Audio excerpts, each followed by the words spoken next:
अस्सलाम वालेकुम स्टूडेंट्स। आज मैं आपको उर्दू ज़बान में बोल कर टाइप करने का तरीका बताऊंगी। उसके लिए हम कीबोर्ड में सेटिंग में हम लैंग्वेजेस और उसमें ऐड कीबोर्ड उर्दू को सर्च करेंगे।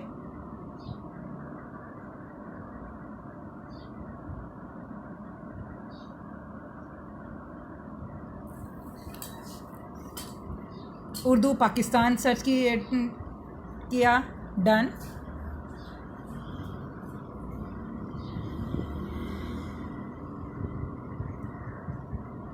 अच्छा, अब आप इसमें स्पेस से या वर्ड से दोनों तरह से जा सकते हैं। उर्दू आप इसमें सेलेक्ट करेंगे, यहाँ आपके पास माइक का ऑप्शन आ रहा है। आप माइक को प्रेस करेंगे और उसके बाद आप अपना आंसर टाइप करना शुरू करेंगे। जब आप बोलेंगे तो वो सब टाइप होता जाएगा।